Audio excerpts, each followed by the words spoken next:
Hi, Peter. Hi. It's good to see you. Absolutely. So, it's your first time actually at IFCC, right? First time at IFCC. How do you like it? I would love to hear. It's warm, and people are going to definitely mention that, but it's definitely a very fantastic event, which I've done many in the last 2 years so far. One obviously being much more personal. This is a smaller show, but a small show doesn't mean it's a poor show. Yeah, it's really great to meet all of these artists. Absolutely. And not just the artists, the people. I mean, everyone's like right here. So the fact that we're all moving together in groups has been fantastic. Yeah, like the parties we had at the beach. Yeah. They're pretty crazy. Yeah. I think it's a great environment. Well, it encourages to continue to get out, and it pulls people out of their shell. Like, hey, you know what? You live in your environment and you're kind of doing your own thing, but they come out here and they feel encouraged to come out and really talk. So, So you did your presentation. It was 2 days ago, right? It was. Yeah. So how did it go? I heard a lot of enthusiastic people. I mean, I was one of them. I hope so. But the thing is, a lot of that stuff is so familiar and ingrained to me. It becomes more like an everyday talk. Okay. And people come to me and it's like, wow, you seem to know what you're talking about, and I do. Exactly. I've talked about it for 10 years. Yeah. And so it becomes where it's a normalized thing, but also a very passionate thing. Yeah. So I'm very much fully invested in it, and that's what I really want to show is the amount of investment I've put into this. Yeah. That's what it's really about. And it really shows, and also like the amount of energy. It woke people right up. It's been really great seeing you talk. Actually, thank you. But even right now, it's like I could be tired and not want to do the interview, but I've been talking to people all day for 7 hours. No, it's like muscle memory, basically. It really is. All right. So, is there anything you would like to add? Well, I think the only thing that people need to do is finish strong. It's like the first couple of days, people are excited to see all the artists they want to, all the events, and it's a long show. And by the end of it, it's like, okay, I'm getting tired now, but you got to maintain that consistency, and if you can maintain that here, you'll carry that when you go back home. That's the big thing. So maybe we should tone down those beach parties a little bit then. Nah, you got to go hard because you only live life once, man. Exactly. Right here, right now. That's all that matters. All right, Peter. Thank you so much. Cool, dude. Thank you, man. It was so good to have you here. Cool. Thank you again. Appreciate it.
What do you remember most about home? The forest. I remember a forest. We'd go into the trees at night just to see the stars. Maybe catch a glimpse of the moon. You couldn't see it from the city anymore.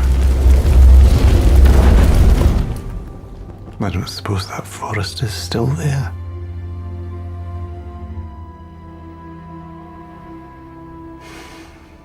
Most of all, I remember the simple things, like air,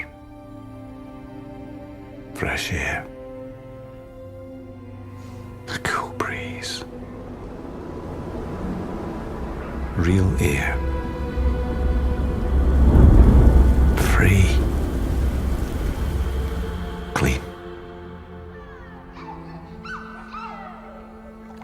There was this loch. A lake we used to visit in the summer. Cold. Freezing cold. But to swim in it made you feel alive. It sounds perfect. It was. It was. I regret not doing anything. Not doing anything when I had the chance. We all had the chance.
Okay. All right. Hey, how are you doing? Great, how Yeah, are you? good. I'm fantastic. It's already the last evening of IFCC, unfortunately. Yeah. And you arrived yesterday, Yeah, right? only yesterday. I've been only in the talk today. It was pretty awesome. But yeah. So yeah, what did you think so far? Have you seen? Actually, it was above my expectation because I arrived to the first talk this morning. Yeah. And it was pretty mind blowing. The Olaf, stuff right? Olaf did, yeah. Oh. And all the crazy rigging stuff, and, Yeah. and then all the talks afterwards during the day till my talk was pretty amazing. So I really enjoyed it. That's cool. Yeah, it was short for me, but pretty awesome experience. I mean, the night is still young, I think, Yeah, right? We can go to the beach and get to know some people. Yeah, that's And awesome. like as far as different subjects go, do you think it has been a nice mix between like 2D and 3D today? Yeah, I think so. I was thinking it will be mostly about concept art and, and 2D stuff, but I was happy to see that there are more CG content and 3D stuff, like from the Olaf talk and then the talk after it was really all about the 3D executions. Yeah. So it really resonated with me. So I really loved it. Yeah. And I think it's also nice for the people because if you arrive from a specific background and you see some other stuff that are not from your field, it's just open your mind to different stuff. So, exactly. Yeah. Since there's a lot of 2D illustrators and concept artists around, do you feel like 3D could be a use to them? Like could they maybe incorporate it into their workflow? Yeah, I think nowadays more than ever because 3D used to be a very complex thing, and as we talked earlier about Cinema 4D and the way that is very intuitive and you can just play with 3D even with just a very small amount of experience. I think it truly can. You know, I'm doing some from time to time courses of Cinema 4D. Oh, really? Which are just 1 month, and in 1 month you can take people to a small understanding of the basics of 3D. Absolutely, it's very user friendly as well. It's very right? user friendly. Yeah. It's like playing with Legos, but in a computer. Yeah, indeed, and I think Maxon did a great work on making everything very intuitive, and the help section of specifically Cinema 4D is great, and also many other software. Yeah, so we might need to pitch this to the rest of the people then and try to get them to use 3D as well. So will you be joining us at the beach later? Yeah, I will. Really? I will. Okay. Thanks for the talk, and it was. I mean, we loved seeing your talk. I think it was super insightful, and I also really liked that you were showing how you work remotely with so many people around the world. I think that was really interesting, especially with like the 24-hour workflow. Yeah. That you just pass your work to a guy in Canada and he finish it for you. It's thank you. Really great. So thank you so much. Thank you. And we'll see you in a bit. Yeah. All right. Thanks. Bye-bye.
Hello everyone, my name is Connor Sheehan and I'm a concept artist and illustrator working in the video games industry. I'm here in partnership with IFCC 2020 to bring you a tutorial on how I take a 3D render to a finished paint in the style that I use for my Below the Salt series. Below the Salt is a personal IP that I've been working on for a few years now. It's an exploration into a universe where the world has been fragmented after the invasion of the Column. A militarized race of creatures that spewed forth from the world hidden beneath our oceans. They've created strongholds and have taken control of various territories across the globe, and strange things have started happening to the populations under their control. I'm currently working on the first book in the series, which will be presented as a cinematic novella, housing a complete 100 or so page story, with each page being accompanied by a concept painting. This tutorial will be focused on taking a 3D based render to a finished paint, so it's mainly targeted at people who like to use 3D in their workflow and would like to learn different techniques and how to bring their final render to a more painterly look. But I do hope that people who take a more 2D approach and don't use 3D can actually get something from this as well.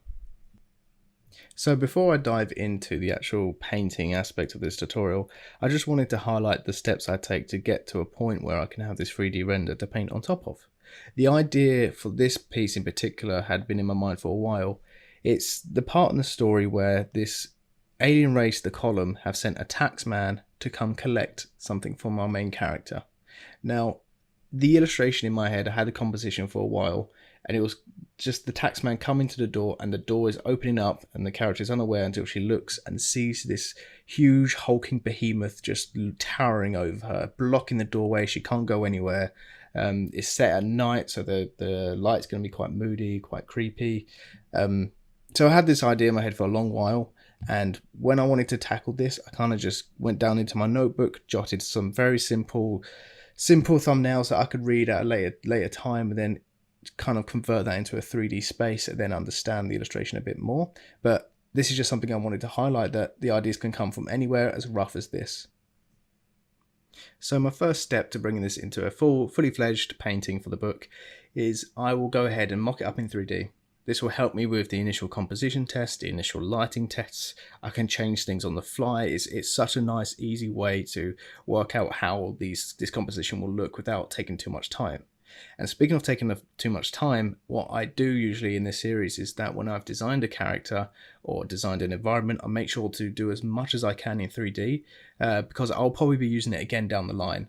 So this character, the taxman, I have included in a few illustrations now, and the way I've got it so accurate each time is just by making one 3D model that I'll constantly bring in and pose myself in this illustration to make it more believable and more accurate in the story. It saves a lot of time and makes everything a whole lot easier for me. When I've done this model, what I've done is that I've got the limbs and I've cut them from like the shoulder to the elbow, and then the elbow to the hands, and then the hands are separate. I've cut it from the neck upwards and the thigh to knee, and then the knee to the foot, and the foot is separate as well. This way I can actually just pose them as if the limbs were separate pieces of geometry, and I don't actually have to rig them myself. I could just pose them in space and then worry about it in the painting afterwards. It's just used to give me a good jumping off point in each of these paintings. So now I've gone into Blender, I've mocked up the kind of space I was thinking of for the illustration, and I've got the taxman in, ready to get into Octane and mess around with lighting, composition and that kind of stuff. When I'm in Octane, I don't usually go ahead and do a lot of fidelity on the materials. I don't spend my time UVing often. I kind of just keep it as a basic material that I can add a specular, I can add a roughness map to it and kind of get the idea of the material that way, and then I'll paint it in Photoshop.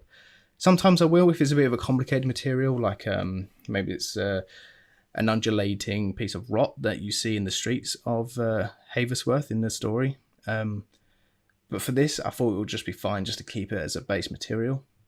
I usually explore quite a lot of compositions, and then I put them in a Photoshop document where I could just paint over on top, understand what elements I like of some pieces and what elements I don't like of some pieces. Then I put them in like a sheet like this where I can just pick and choose, see them in context of each other and understand where I want to go from there.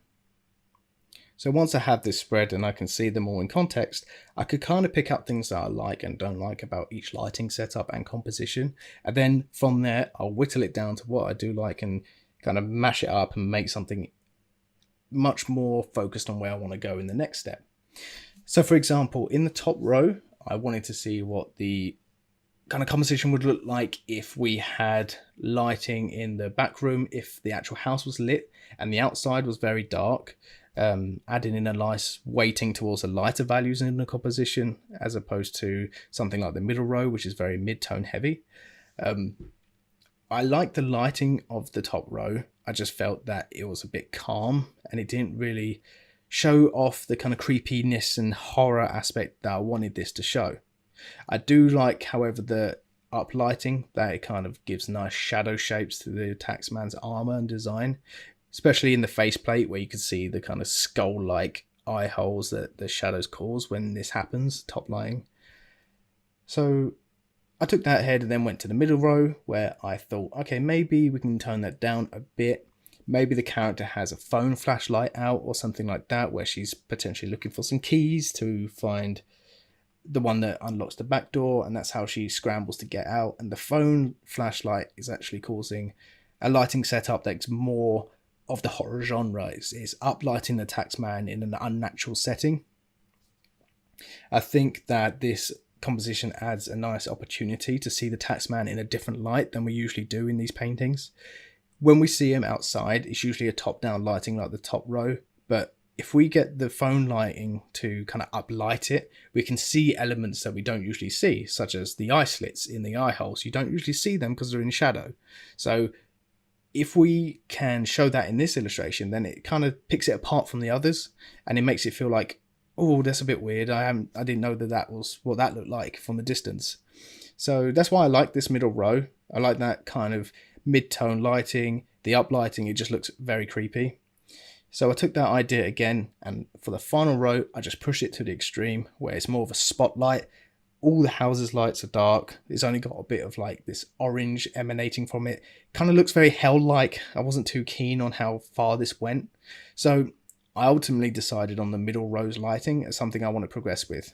I did try the top lighting to see if I can make it work, just because I like the realm of it stepping into the lightened room from the darkness, but ultimately I kind of done away with that and kept with the middle lighting. As for the composition, I did like the left column just because it kind of enforced that unnatural view of this guy just filling this door frame, that he is massive. This creature is huge. But what I didn't like is that it didn't feel imposing enough. It just felt like you can close the door and walk away from it. It wasn't very like, oh, he's coming towards me. So with the middle one, it kind of looked more like you're just watching this scene play out. Whereas in this scene, I wanted it to feel like the viewer is the character. They need to feel threatened, or they need to feel uncomfortable. And when it's not looking directly at you, it feels a bit like, oh, okay, I'm not that in danger. And it was a bit of a weird angle. But I did like how the camera was pointed up to the taxman and having it feel a bit more imposing and that it's threatening. So I took the best of both worlds of them two compositions, and on the last column on the right, I merged them together to have that imposing feel of the taxman crossing that threshold towards the camera, facing the viewer, but also with that the up angle of the camera to feel like, oh, I am vulnerable, it's towering over me, I am powerless.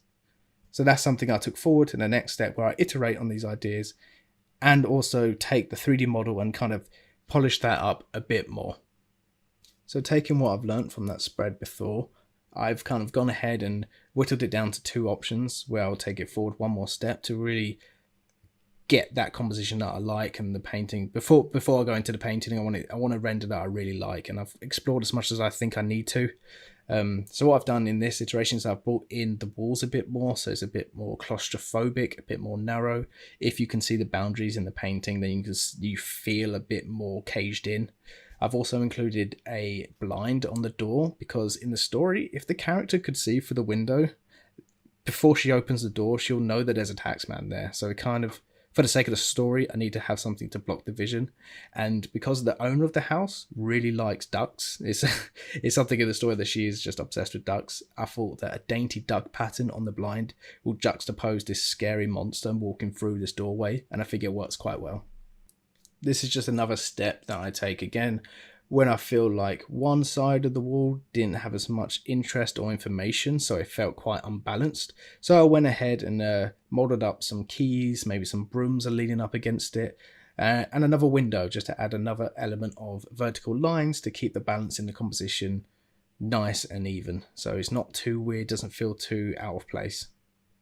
And so we have a render that I'm kind of happy with now. I have the extra elements on the other side to balance out the actual composition.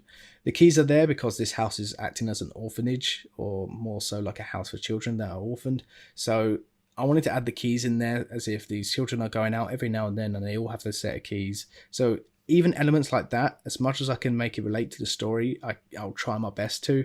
Because this is a back door as well, I'll add in some broom handles because it's leading out into the garden, so it's not a front door, it's just the back of the house.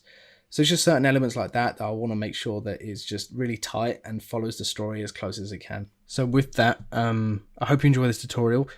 I like to kind of do it where I just jump in every now and then to add a little bit of commentary onto what I'm doing. So if you just stick some music on, sit back, and I'll just jump in every now and then to talk about what I'm doing on screen and hopefully help you out. So hope you enjoy. So here we are in Photoshop. I just wanted to highlight that the two add-ons that I use a lot is Colorus and Modificator.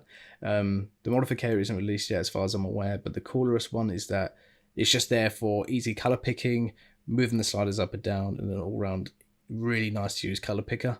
When I get my renders out, I like to get out a material ID render just so I can easily select areas and paint into them. Saves a lot of time. Z depth render if I need to use a lot of objects in the scene, it's really useful for fog.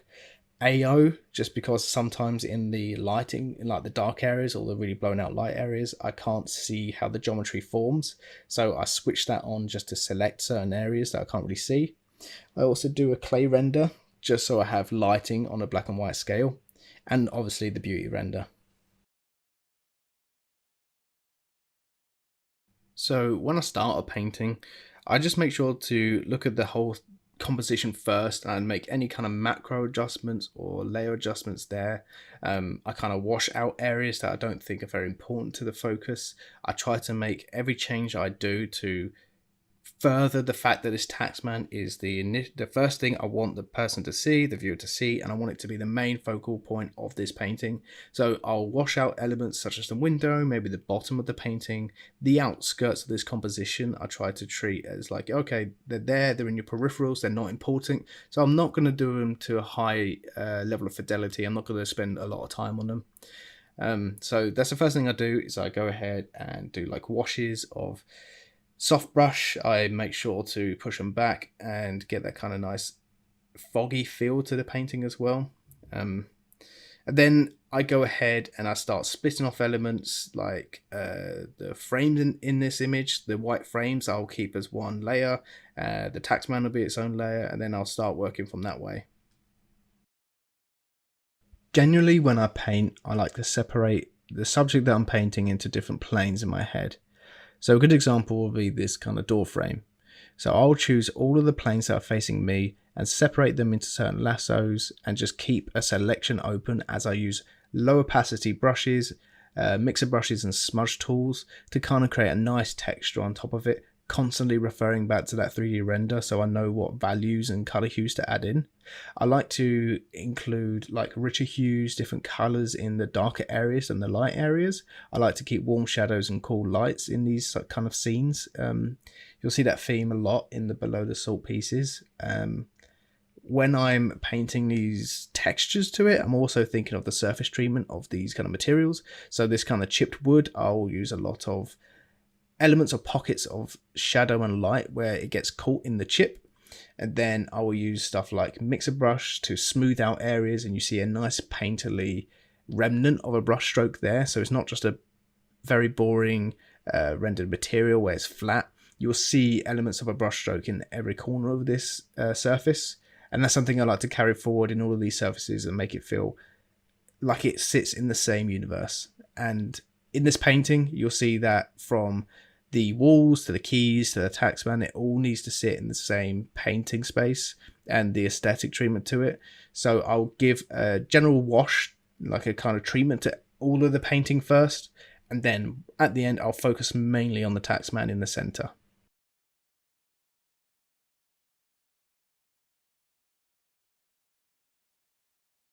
I like to use stuff like color dynamics, flow on pen pressure as well, because I like to play with it. But sometimes when I need a certain amount of brush texture that I can't just rely on my pen pressure, I will just turn that off and stick it quite low.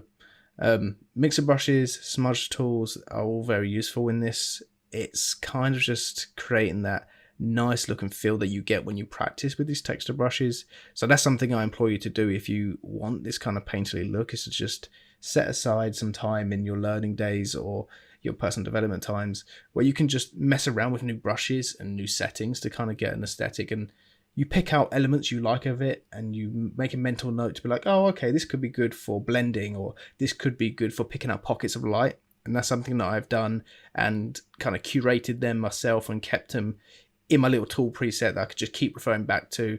I know what ones will have color dynamics on, I know what ones don't, and I know this kind of tool set that I'm building around this series.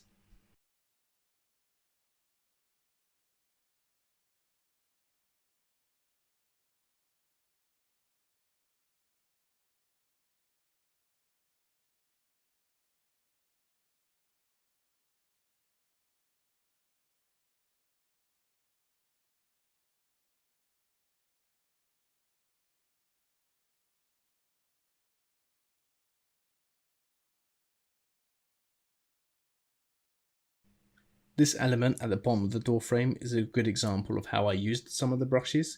Instead of doing large, big strokes, sometimes I'll use very small individual strokes, like kind of dap it, like dap onto the actual frame and make a nice texture that way. I would focus on using big strokes and then bring it smaller for the more concentrated areas of your painting.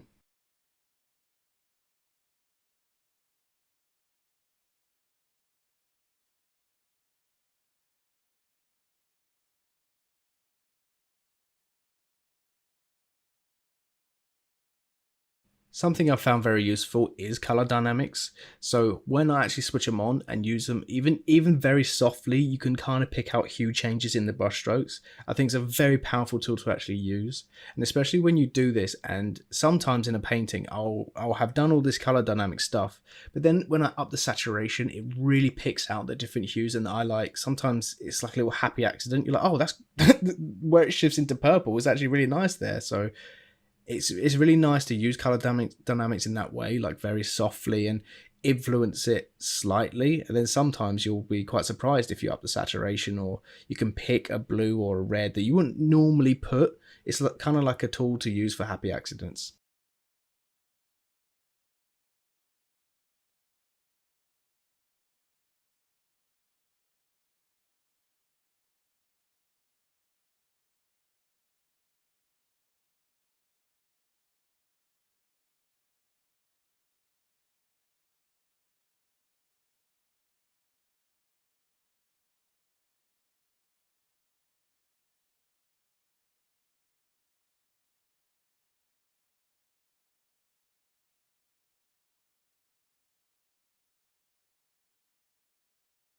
Another technique I like to use sometimes is just using a very saturated color and just filling a certain area of selection with it, and then taking the colors that are already there and painting on top of it again. So it acts kind of like a little underpainting in a certain area. It's not like I have to go ahead and do an underpainting for this entire render. It's just certain elements I can create a micro version of doing an underpainting that way, and you get nice little warm hues or cold hues shining through using a low flow textured brush.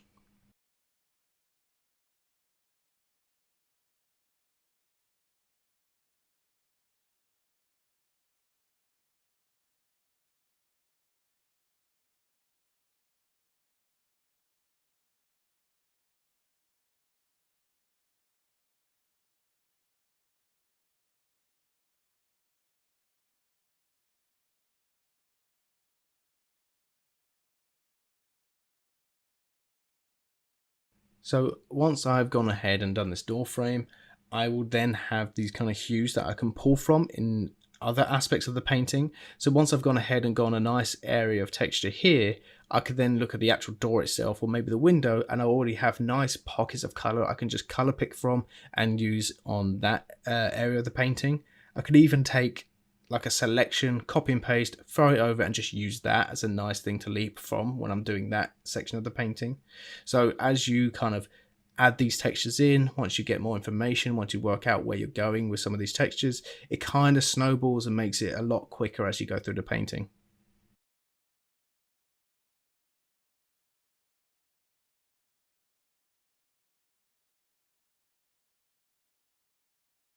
There are certain areas of a painting that I feel really are valuable to the piece. So for example, in this composition here, in this painting that I'm working on, I really feel like the top of the head of the taxman, as it breaches that threshold, you see it overlap the door frame to signify that it is moving forward. It is stopping you closing this door on it. I think that is so important to keep its kind of essence of. So when I'm actually painting, I'm very wary of not trying to create a selection or trying to be clever with it.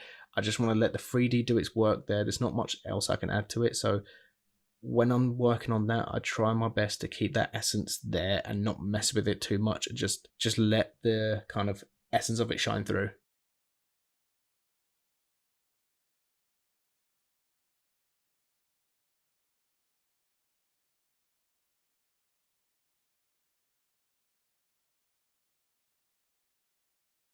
Now, because I've already treated this kind of material with the door frame, it's quite easy to use the same treatment for this window frame. It's just one of the examples of just keeping it all cohesive, using the same hues, using the same treatment, even sometimes copying and pasting it over. It just makes it a lot faster. And because this is on the outskirts of the painting, I'm not too fussed with making it too high detailed. I don't want it to draw the eye away from the focal point in the center. So it's a nice way of just not being too precious about it and just being quite rough and knowing where I'm going with this element already.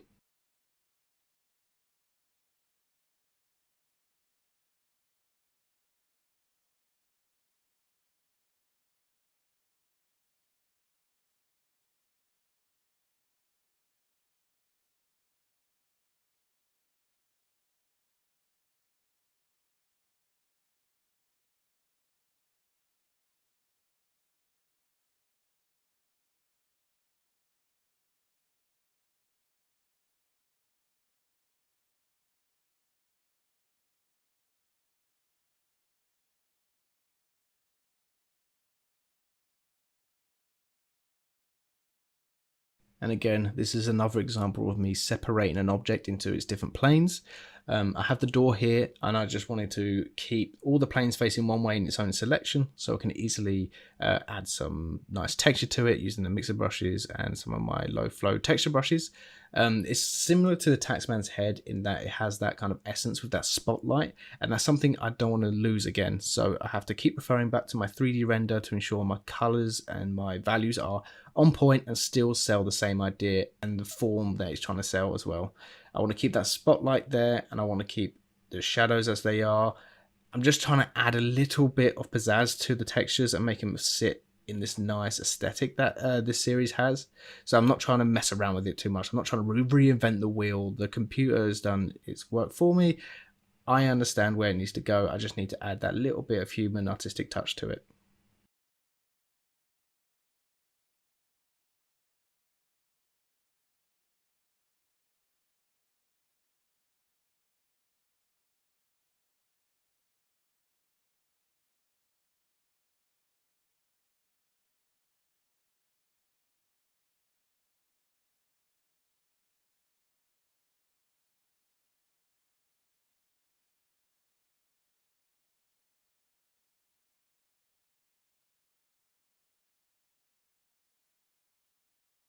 When I'm painting in the texture, I like to do a quite buttery approach to it. I'll paint in darks, I'll color pick a lighter value, I'll push the darks back and I'll work that way, pushing and pulling the values and the hues to get something I like. I'm not going to put something down instantly and be like, oh, that's exactly it. All done, Connor, done, all done. We can wrap this up. I just want to keep pushing and pulling to get something that I definitely know fits this scene. And then after that, I'll just make sure that I do that treatment on most things that I want the focal point to be. I probably won't, like I said before, I won't be spending that much time on the outskirts, but because the door here is quite significant and quite prominent in the scene, I want to spend a little bit more time to get that texture just right. You saw there as well that I use soft light to kind of push the values more towards the purple end of the spectrum. I like it where the colors, like I said before, the lighter values are more towards the cold spectrum of the colors, and my shadows are more warm. That's why you'll see me use oranges and reds in the shadows and more purples and teal colors in my lights. So even though the 3D renderer has already put out the lighting for me, I do still want to add a little bit more artistic license to it and push it more towards them kind of hues and colors that I think will suit this piece more than just normal whites and normal darks. I just want to add a little bit more flavor to it.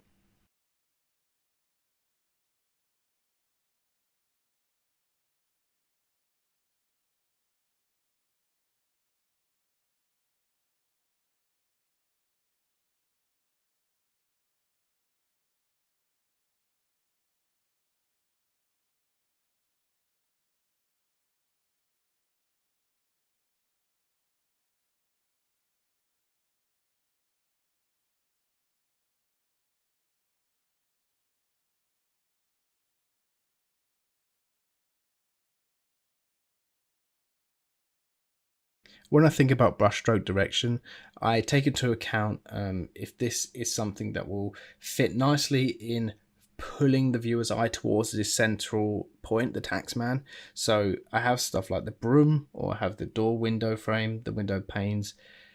If I was to do some brushstrokes, would they be better suited following this direction and creating kind of like a zoom effect, bringing the viewer's eye towards the middle? Or is it better to conform with the actual plane of this door? A good example being the kind of inset of the door window frames, where I think I've gone ahead and done brushstrokes that will kind of follow the form as opposed to follow the composition. So that's something to think about when you're putting in these brushstrokes: is do you want them to follow the form of the plane, or do you want them to follow the actual composition itself?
One brush that I think doesn't get enough love is the soft brush.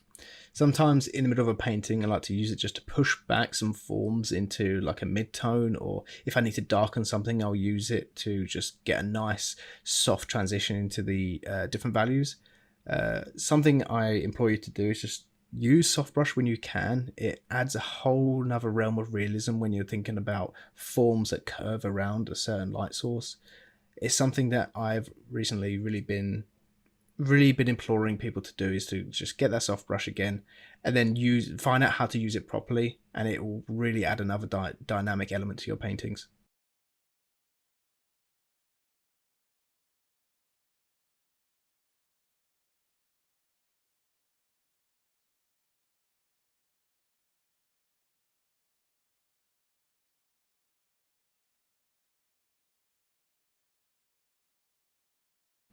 So with these windows, I'm adding in a nice little bit of scuff, a little bit of dirt that's been collected in the corners.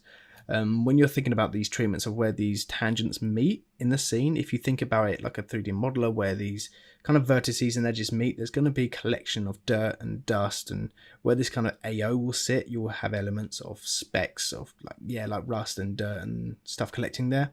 So something I like to do with the glass is just add nice areas of like mid-tone grays to make it look like a bit of dust is collected there. If you were to like swipe your finger along the surface, you'd get it all collected, and it's in pursuit of that neglected treatment that I want to have for these surfaces in this universe. Again, I don't want it to look too dirty and too apocalyptic, just so it's something that's a bit rustic. It's not too dystopian, but it adds a bit of realism to the scene where something's just not pristine and it's not sparkly clean. It's got that little bit of, it just needs to be loved a bit more. So yeah, that's something that I like to do when I'm doing the glass, is just think about where this glass will meet its pane.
I'm just going to take the texture from the door frame that I've already painted up, and I'm just going to move it and transform it to fit this wall, and use that kind of same detail that I've put in the wall, and see if I can get any of that detail to come through even slightly on the wall, just to give me a little bit of a head start when painting the texture. I feel like this gives it a nice little shortcut into adding in that texture, and also it kind of brings in the same amount of texture that I've got on the door frame and puts it on the wall ready for me.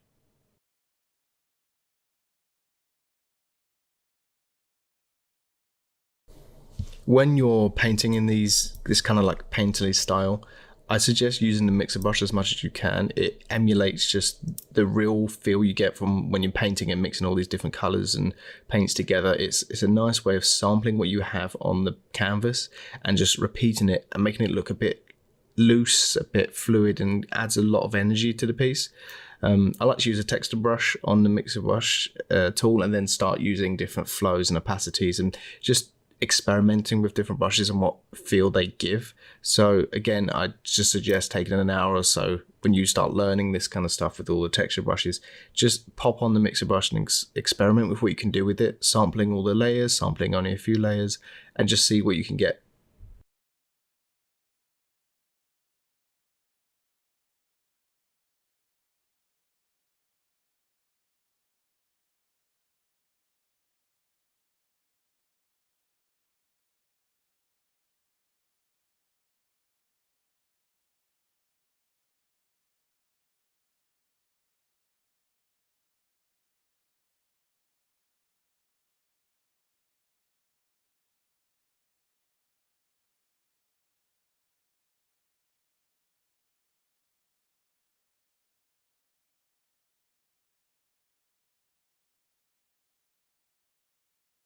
When I started using 3D as a base for my paintings, I got caught up a lot in thinking that everything needed to conform to what the 3D told me. And like I said before in this tutorial, that the computer's kind of calculated it for me, but that doesn't necessarily mean that you need to conform to everything that is said. It's up to you to take that artistic license and move things around, push values, push colors, and take your own license with the actual painting itself. So sometimes I like to just add a little bit more color to certain areas. I like to push values, and maybe I add shadows that don't necessarily make sense, but for the composition and piece itself, it makes it pop a bit more. It adds a lot more contrast, it adds more direction to the piece. So as much as 3D is great, it's amazing, I would suggest as well, when you go forward with this painting, don't take it as gospel, and like take it as something you could trace on top of and just use as a note or guide, like a perspective grid. And then that way your paintings will come out and not feel too rigid. And that's something I found that when I started using 3D, most of my paintings are very rigid because I'll just be putting textures to planes and just following it like a guide, like a proper step by step, and I wouldn't be thinking about it artistically. So yeah, that's something I'd suggest. It'll be nice to just take your paintings and think about it in a more painterly way rather than this is exactly how it had to be.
Sometimes I get asked about color picking and choosing the right color for the texture.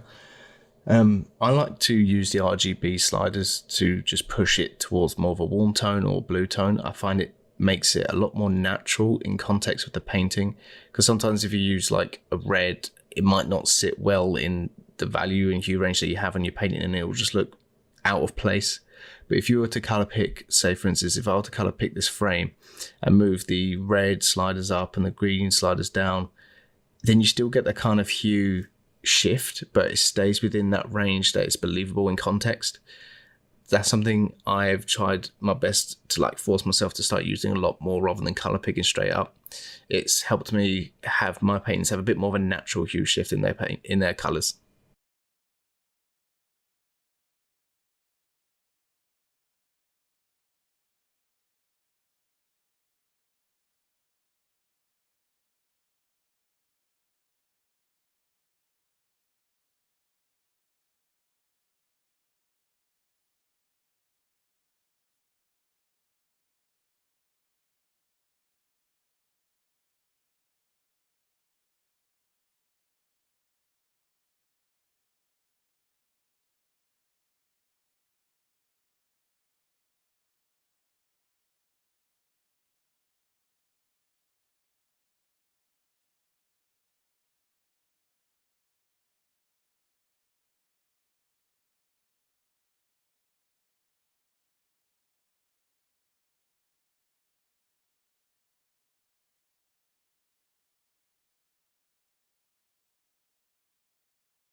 So now I'm starting with the main focal point of my piece, the taxman.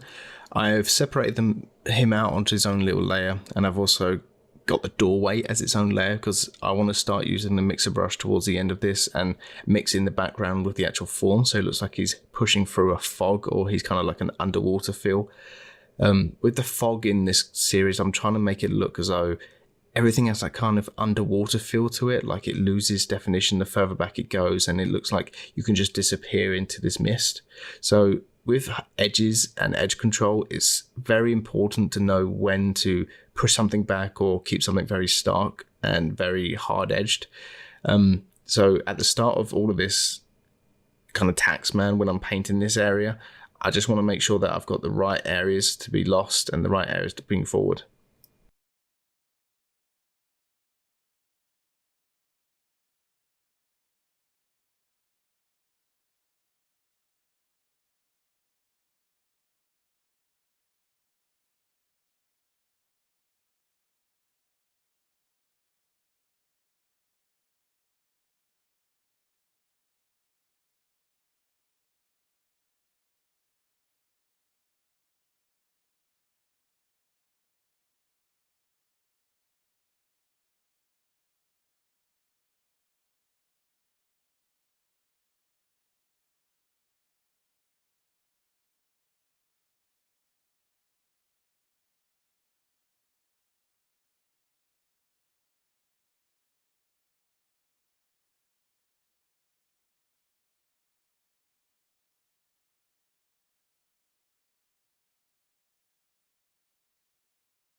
So the taxmen in Below the Salt are one of my favourite characters at the minute. They're these ominous, statuesque figures that are constantly watching all the people of Haversworth. They're like infiltrating houses in the night. They're taking people. People don't know why. They're not necessarily hostile, openly hostile to people, but they're very intimidating. They're very weird. They'll just be watching for most of the time. They're silent except for some maybe primal noises they're making, guttural fish sounds. Because this race comes from the sea, the ocean aspect is something I want to keep bringing back in, and you'll see as I paint this up, I start adding in stuff like barnacles or like rust on these metal panels. They are kind of the behemoth, the muscle men of the column at this point in the story. The other elements of the column are very ethereal, maybe a bit more Lovecraftian, where you have very weird undulating forms and masses that aren't quite explained easy. But the taxmen are the first character we're introduced to in this way. So it's very important to me that in this scene we get to see him in a different light, because usually when we're outside in the ambient light, you get top-down lighting quite a lot. So the shadows that are cast there won't be the same shadows we are having in this lighting scenario, which is why I really like this lighting setup. You finally see what their eyes look like with that up lighting in their face, and you get this weird different case that it's just a different sense of what they look like. So that's why I really like this piece. It just adds a whole nother element to it that we're not usually used to seeing in these paintings.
Probably something to note that I've been doing all throughout this painting is that I'm constantly flipping the canvas.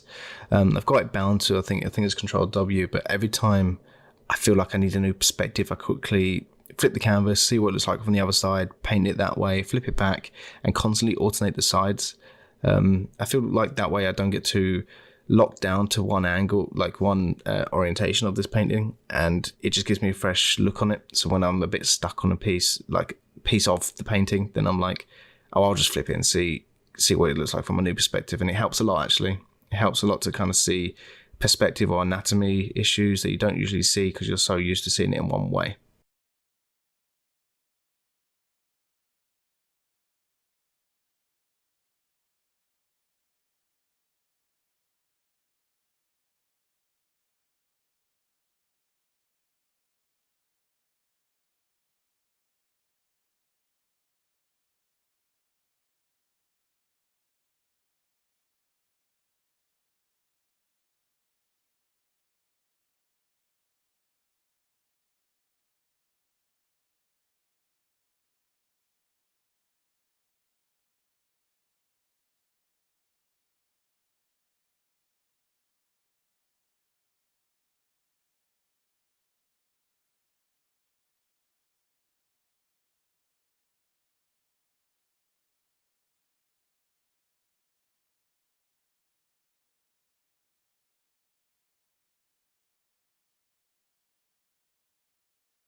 So now I'm just plotting out where I want certain elements of these barnacles to be sitting on the metal plates. I like to have little clusters of them in the corners, similar to like the dirt on the glass. It's just, I feel like when they cluster in the corner, it looks a bit more natural. But then you have certain ones that just outline in the middle of the plate. It will just make it look a bit more natural. I'm just creating like a little lasso selection and adding in just a bit of color just to give me an idea of where I want these things to sit. And then I'll bring in a photo texture and I'll lay it on top of it, and then see from there where the paint needs to go to bring it more towards where the aesthetic of this painting is and sit in this kind of image.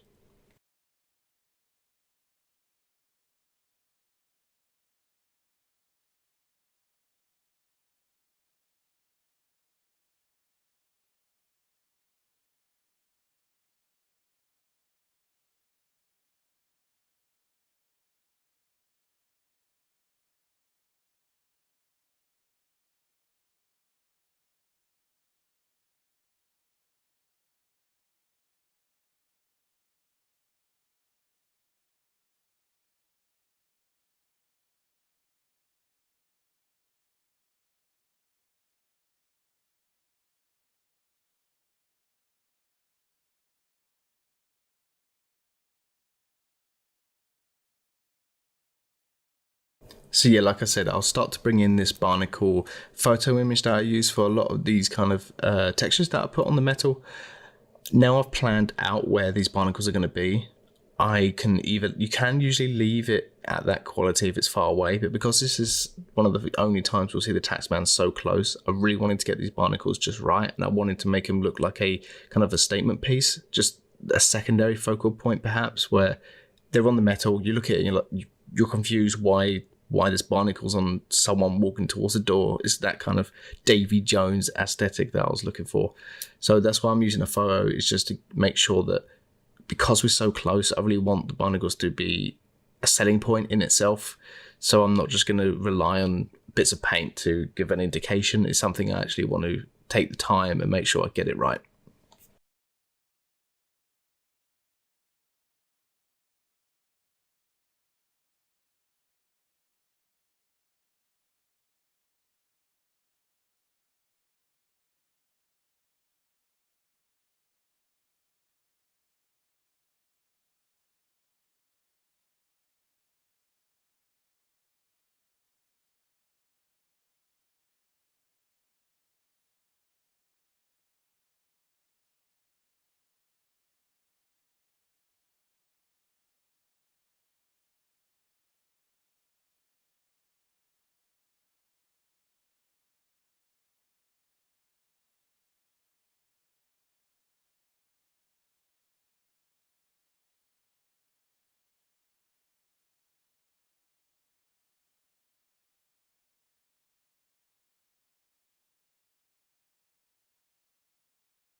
You'll see me mess around with the barnacles quite a bit, moving with the values. Maybe I'll move some around.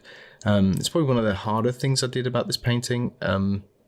Just the kind of getting them to feel just right, and how I can distill them down to more of a painterly aesthetic. It was a challenge, but right now you'll see me messing around. I mean, we all have these elements where you just can't get something right, and it was one of the learning points in this piece for me was these barnacles. So I'm using a lot of blend-if functions. I'm using a lot of value changes. I skirt between having certain pieces being a bit more lit, certain pieces being a bit more like set in the darkness, set in more of a rustic color hue and stuff like that. So you'll see me struggle with these barnacles for quite a while, actually.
At this point, I'm playing with the scale. Some of them will be quite large, some of them will be smaller, and I'm just setting them out now this way rather than the other way that I was doing it previously. I felt I was hitting a bit of a dead end, so I park it at this point, and then I go ahead and just carry on with some other stuff in the painting, and I'm going to come back to it eventually. It's just, you know, sometimes when you're in a bit of a rut with it, you're a bit confused. You're like, I don't really want to be spending too much time on this. I need to just wipe my brain and go to another point of the painting. So yeah, so I'm struggling with this point. I just map out something for me to pick up later, and then I go back to it at a later time in this painting.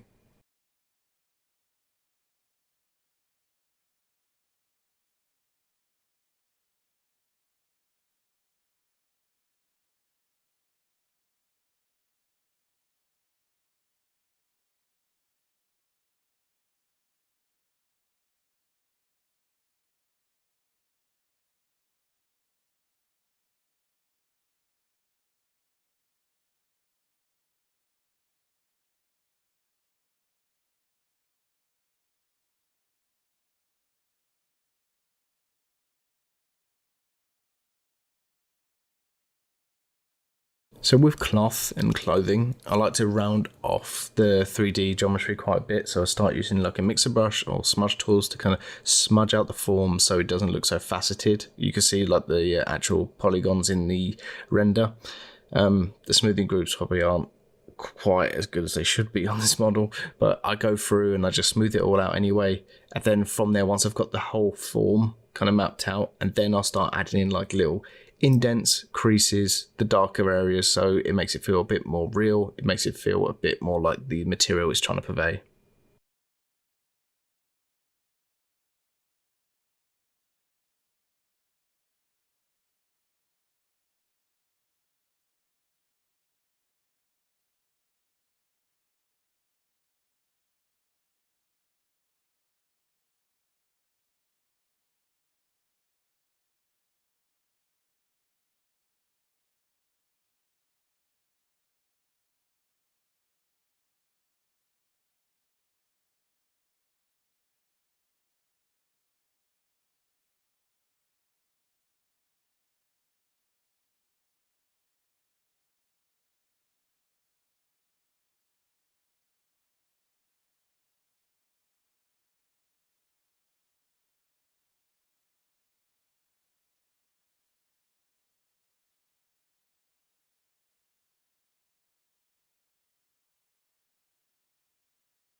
This is another example of me using brush strokes to indicate form. Because of this kind of Kevlar is being like kind of caught underneath this harness that he's wearing, I want the brush strokes to indicate that they're being pulled down like it's taut. So the brush strokes being vertical helps that, and also brings the eye to lead up towards the face of the taxman, which I want to be the primary focal point. The whole taxman is obviously the focal point, but the face is something that we instantly gravitate towards just as human nature. So having all these brush strokes pointing towards that element will really help with the focal hierarchy of this piece.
When I want to model something a bit more organic, or like a character, for instance, I'm not too fussed about making it very high fidelity, very smooth. I'm okay with leaving it just low poly, because I feel like most of this stuff I can paint out.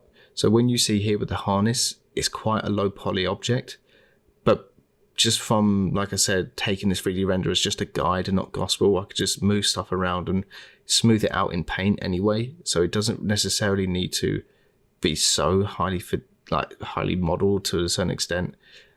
Just an indication is fine. You can see here that, like I said, the harness is very low poly, and I'm just painting around it and smoothing it out with paint. So I wouldn't worry about making everything too like game ready or cinematic model like.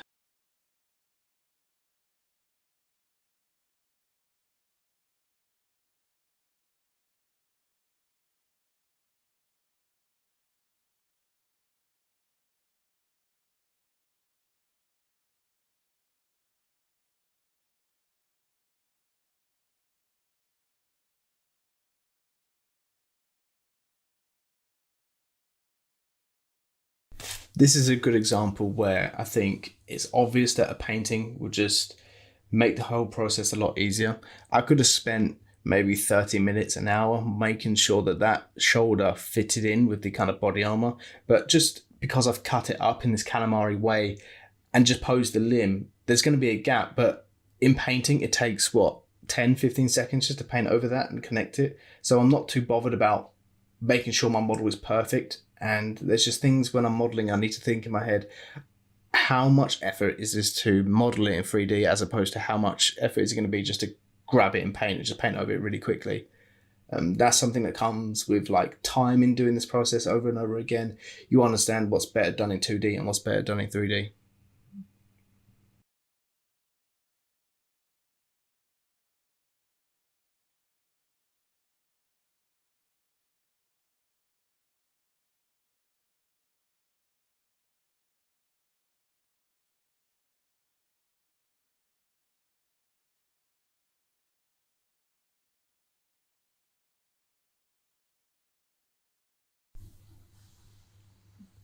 You can see here that when I'm painting the collar of the taxman, his armor, I'm actually not too concerned about keeping that shape.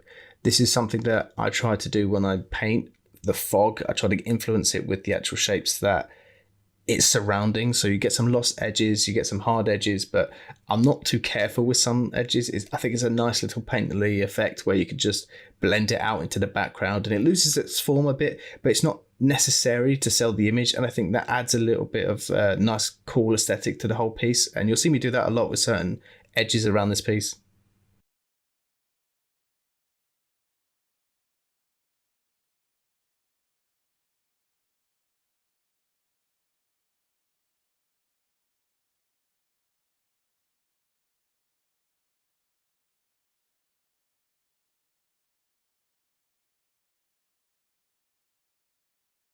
This section is a really good example of how I keep swapping the layer on and off just so I can get an idea of the 3D base underneath, just to make sure that my colors are correct, my values are correct, and the lighting direction, I'm actually painting it around the form in the correct manner. I'm not losing the form by just randomly painting. I'm constantly referring back to the 3D render as much as I can.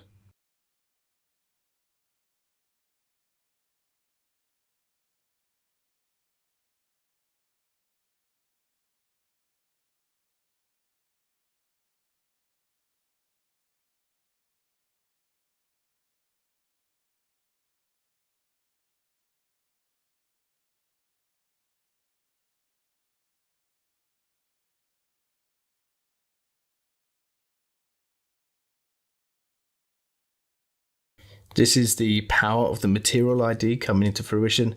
You can see that it would take me, 20 minutes to accurately cut out every point of this painting. But because I have that material selection rendered out from Octane, all I need to do is just get the magic wand out and just click it. And then from there, I can easily select the pieces in the painting. And because of the start of this painting where it uses lasso selections a lot and big brush strokes, it's a huge time saver in this style.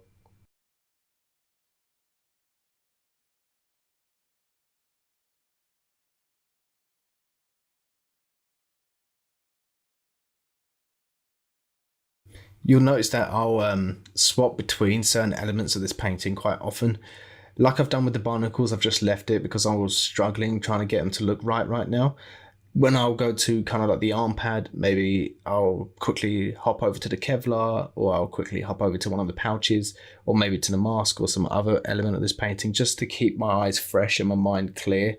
I don't want to be getting stuck. Sometimes you get stuck in ruts with painting like this. You'll sit here and push and pull this kind of form, and it will just, you will overwork it and ruin it ultimately.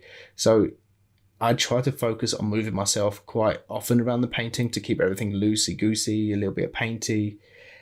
I just think that you can easily fall into the trap of working something up too much and end up hating it and reworking it down the line anyway.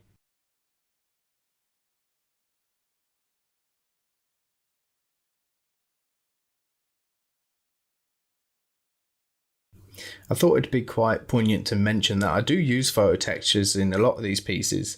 For some reason, I felt like I didn't really need to use a lot of photo textures, bar the barnacles in this one, just because it was quite a simple composition with simple shapes that I don't think I necessarily needed to use photo textures, but by all means, using photo textures in this style is, it works fine. It works absolutely fine. I'll use like concrete textures or steel textures, pop it on a darken layer, maybe a soft light, blur it out with some smart blur or median noise or something like that, and just mess around with it, even putting it on certain layer modes such as overlay or hard light, and then messing around with the levels of that layer. You could get some really cool like color transitions and value transitions when you see it. It's kind of like that happy accident thing again. So I wouldn't want people to feel like they can't use photo textures in this style, but I really think that once you do use photo textures and you understand how they can work in this style, it will only push it forward immensely.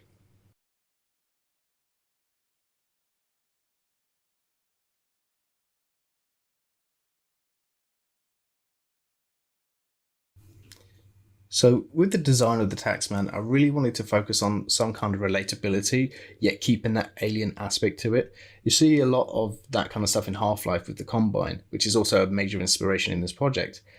You will see that they have this kind of relevant clothing that you could kind of recognize as being somewhat human. I mean, they're humanoid shapes, but because of this story of the taxmen and the column themselves, I really wanted them to have believable gear that potentially they had seen humans use, or they came up with the same kind of idea, they fit the same kind of form that they have. So it has that weird aspect of being quite relatable while also being completely alien, and it doesn't really make sense to start with, and it asks more questions than it answers necessarily. So having harnesses like this and like utility belts that you'd see in the real world military that we have today, I think adds a lot to design, and something I really like about their design. It still has that bit of alienness mixed with the human aspect of it all. It's just a case of now thinking, how would they tailor this design, and how would they tailor the militarization of the race with the fact that they've come from the ocean? So when you start looking at the architecture below the salt, there's a lot of it feels like a lot of thought about weightedness. Like you'll have very top heavy structures that are being held upright by suspension cables, because in my mind, in the story, they haven't really accounted for gravity on their structures. I think it's a nice kind of flaw that they have, that it's kind of haphazard. They've kind of built it because they hadn't really had to consider that before. So there's elements like that when I'm designing the column that I'm constantly thinking of, how would they be building this stuff? How would they be wearing this stuff under the water where they've come from? And then that also influences what their design is, how they act, and how they participate in this world on land. So having built up this reference of oceanic materials, oceanic creatures, that really helps further the design of the column. When I design more characters from it, when I design more architecture from it, I'm constantly looking back to this huge ref board that I've gathered of oceanic kind of creatures, deep sea stuff, all the creepy, weird stuff that you can imagine you'd see in a Lovecraft novel.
I've touched upon how I use different hues in like the lights and shadows to really just enrich them a little bit more. But in most of the Below the Salt series, you'll notice that a lot of the tones and values are quite muted. especially the colours necessarily in the whole picture are quite muted. They're mixed with grey a lot, and I do this because when there's pockets of colour and light that I really want to show off, they will stand out very proud against this background, and it adds that really nice ethereal feeling to it all. Like in this piece, for instance, with the taxman, because everything beyond the taxman has a certain hue of like a gold sepia tone to an extent, this striking blue-orange set in the middle, that kind of orange set against the contrasting blue with the bright light that's going to be tinted towards purple, that is directly telling my viewer that this is what you're looking at. This is the point of this painting. And I think that's something that you can learn to play with a lot, with the colours, the values, anything to really help that focal point shine through in your piece.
I've got a levels layer above my entire work that I keep switching on and off.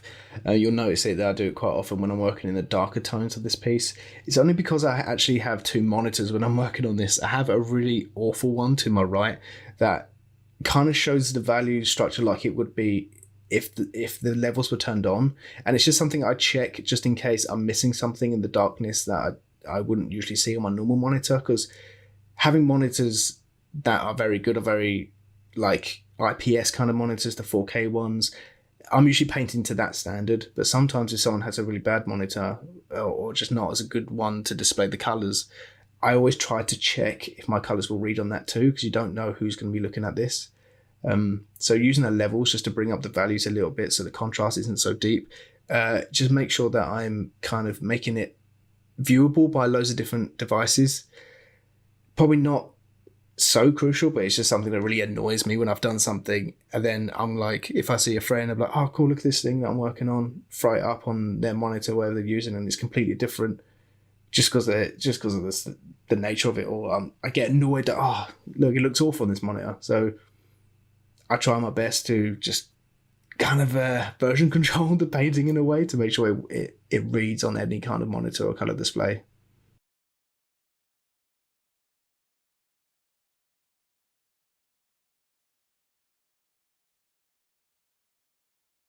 This is a trap that you could fall into when you're doing symmetrical compositions. It's something that I'm used to doing because I like symmetrical compositions. I think they add something that's a bit unworldly. So when the story takes place closer to the column's home base and we get to see their kind of civilization, how they build up their structures, how they actually live underneath the ocean, that's the kind of compositional stuff I want to use.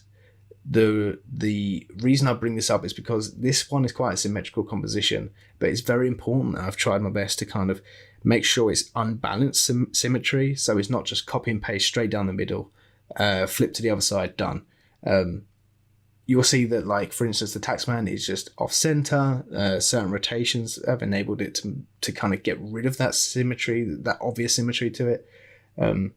But it also has its benefits in that when I'm painting this kind of like buckle of the harness, is that I can actually paint one of them, take it, flip it to the other one because it's round about the same perspective, and then I could just warp it and make sure I paint over certain elements that I think repeat too much and it's too obvious that I've just flipped it. So that's just something to be wary of when you're working with symmetrical compositions, is to make sure you keep it unbalanced in a certain way, just to make it a bit more natural, a bit more believable.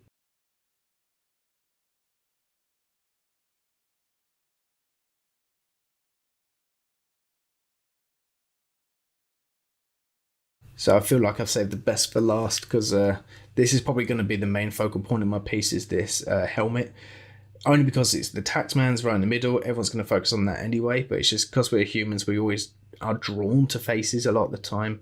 So I really want to spend most of my time working on this face and getting it right. So this is why I've zoomed in so close, is that I want to make sure all the details are there. If you want to spend your time looking at it, you can pick out pockets of nice rendered areas. I still won't take it too far, because then you don't really want some hyper real aspect of this painting just to be sitting amongst very painterly abstract brushstrokes. But I will take this as far as I want, as the painting will allow it to suit the context. So this is the kind of dessert I've left myself for this painting. This is the one thing that I'm just going to really dig into and make sure it is the cherry on top of this piece.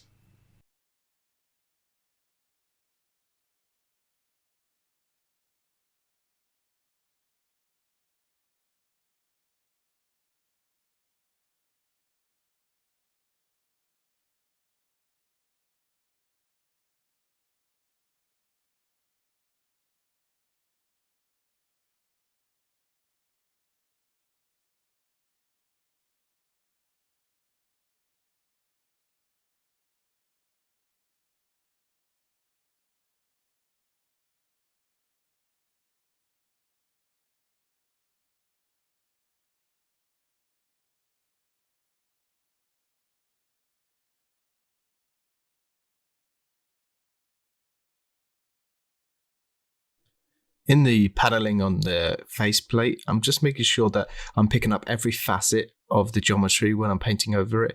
So in the corners where scuff marks and dust will collect is where I'm going to put most of the lighter values. And this is where maybe the paint on top would wear away and you see the shiny base metal shine through. So that's something that when I'm actually painting these metals, it's that kind of planar painting really comes into its own, using the selection to kind of map out this one shape and then painting different areas of value, color and hue just to make it look more real and set inside of the painting.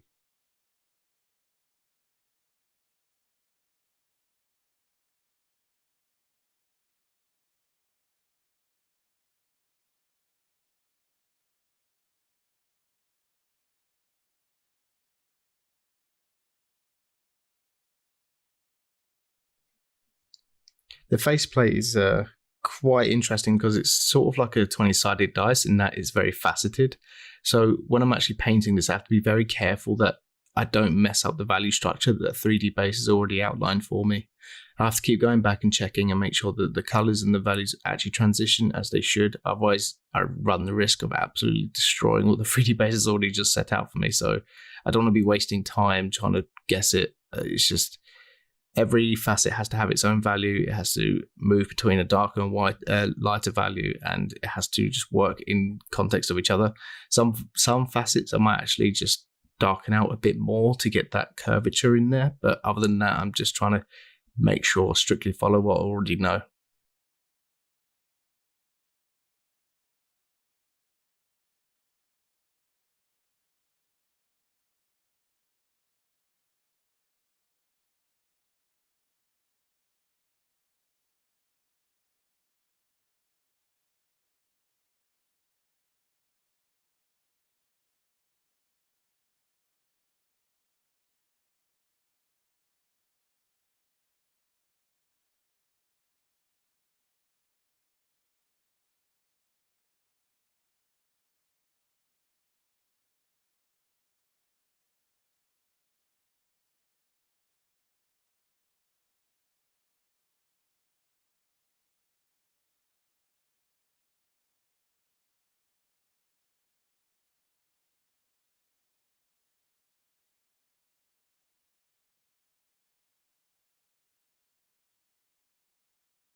So now we have the first part of the faceplate done. I'm pretty happy with where it is at the minute. I want to bring in the barnacles and start adding a bit of asymmetry to the head.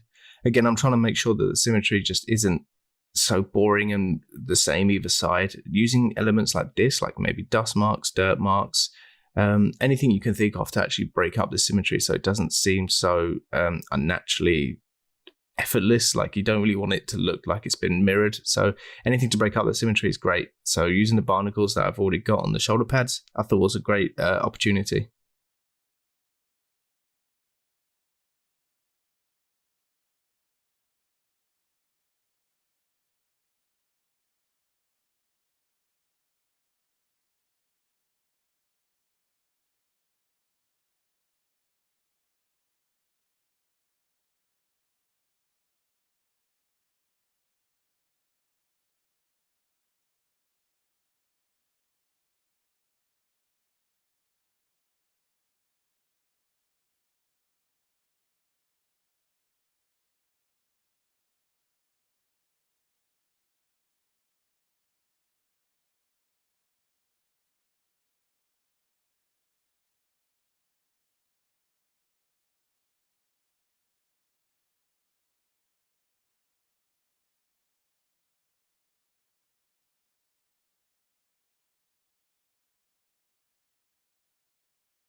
This is just me playing with the kind of shapes of the barnacles. I'm not too sure how much I want them to extrude, how plug-like I want them to be.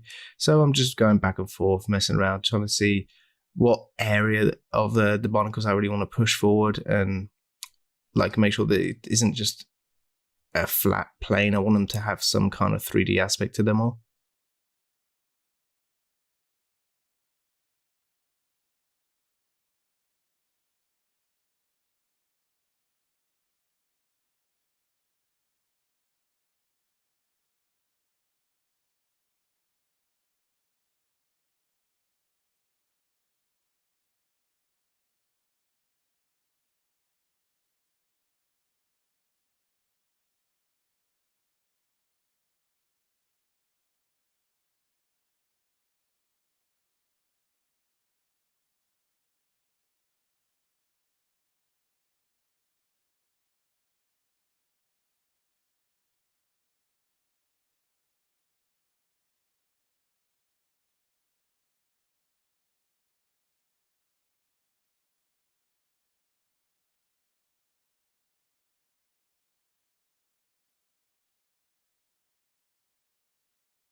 I started using more of a planar approach to these barnacles. I started using just sharper edges, reducing them to more of a low poly stylization, and I think it actually works quite well considering that they're kind of attached to a faceplate that's very angular. Why not have the same treatment to the barnacles to make them sit like they actually do belong there and they're not too out of place? So using just a polygonal lasso tool for that one actually really helped me when I'm painting these barnacles.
Now, what's quite interesting here is I'm actually playing with the idea that these barnacles aren't the ones we're used to seeing, and that they can open up and these weird tendrils will come out, maybe taste the air like a snake's tongue or something like that. I had this moment in the story where we see this and this is described, but it wasn't something I was sure I wanted to go with visually. So this is just me experimenting with how it would look and if it would look too a bit demonic, or if it was just more suited just be normal barnacles, something that we know and can relate to in our universe and it's not too alien. Like I said before, with the design of these characters, I really want to make sure that they're relatable, but just has that air of alienness to them. So eventually I don't actually go with the idea of it.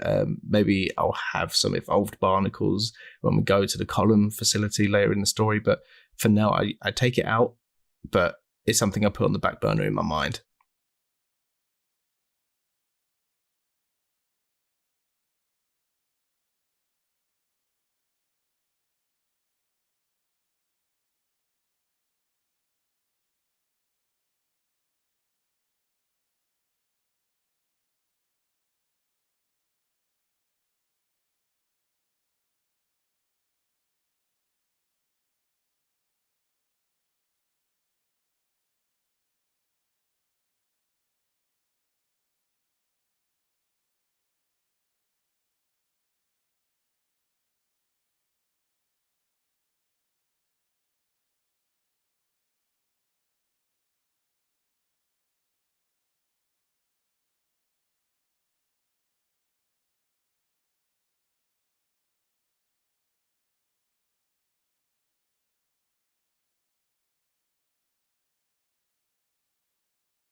So as I move into the kind of final stretch of this painting, I'll merge all the layers together and flatten it on top and have a separate layer on top of all the ones below.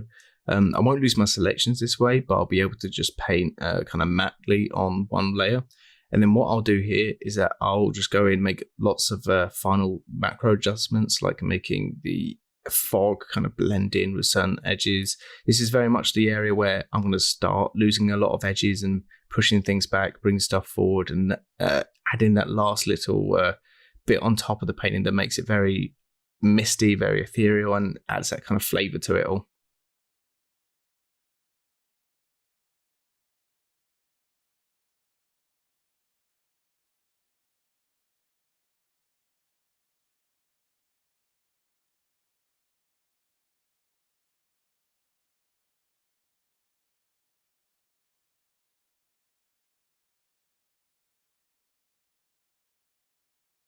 Sometimes I notice areas that I've neglected or left untouched when I do this, so I just quickly go back, touch it up, and just merge it back onto the layer on top.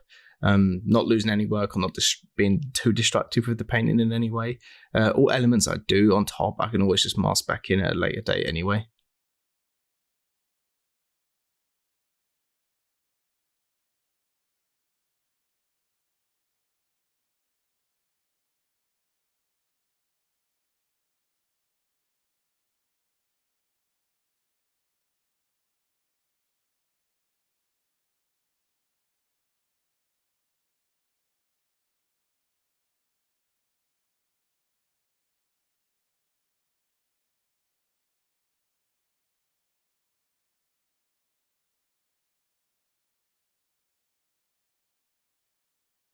When deciding what edges to kind of push back into the fog, it's kind of dictated by the focal point itself. So I know that the head primarily is going to be what we're going to see first. I'm trying to keep most of the edges there hard, but on the outskirts of that, having a little bit of fogginess, a little bit of soft edges that are just lost into the fog really stamps it as something that's like really focal, like really integral to the painting. Like I said before, when I mentioned stuff like the color, when you do muted colors, and then we can use like the bright oranges or the bright blues to really draw the eye. You can also use the lost edges to do that. So that's why on the shoulders, for instance, I've kind of blurred them out as well as the collar. So as we lead ourselves up, this head is just really hard edged and obviously what I want you to look at most in this painting.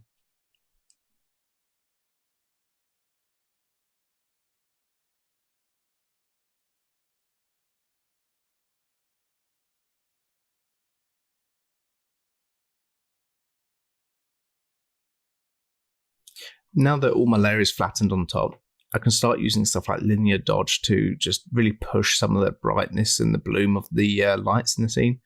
I could do this with just a black layer on top of everything, but now it's all merged. I don't see like the point. I could just do it all on this layer. I'm just making like the last little bits that I see. Oh, I forgot this or I forgot that, and then I'm just adding like little bits and bobs everywhere, patching up the wall and making sure they all sit nicely together.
Some final adjustments I'm making to the shadow shapes on the door is that I felt like it kind of lost its form with like the glass painting, and that like it doesn't have that kind of cast shadow, the very light cast shadow that I wanted to make sure I kept.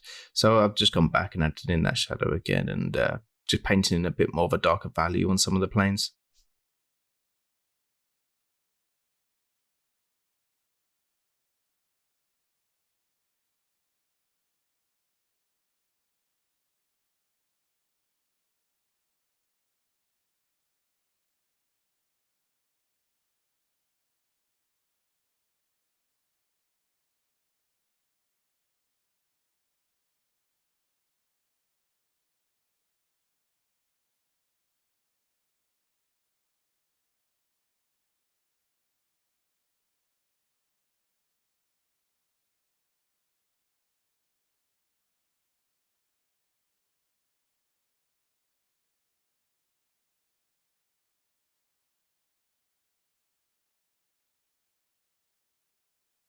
As I work on the final tweaks on this painting and bringing it to the finish line, I think it's a good time to wrap up, because most of the things you're going to see just from here out in the last few minutes is stuff you've already seen in this tutorial anyway. I've really enjoyed doing this. I always love doing an insight into how I work on these pieces, because it helps me learn my process a bit more and makes me ask questions. So I hope that you've learned something as well. I know that I've definitely learned that I need to study barnacles a bit more. If you liked what you saw about Below the Salt, please check it out at belowthesalt.info. There's a lot more stuff on my ArtStation as well, where I dive into a bit more of the design of the characters in the world. There's stuff like animation, there's 3D models on there, there's more illustrations like this, and even snippets of some of the story. So yeah, please check that out at belowthesalt.info, and I really hoped you enjoyed this tutorial. You can find more stuff on my ArtStation at artstation.com/conpatchy. My name's Connor Sheehan, and I hope you enjoyed the rest of IFCC.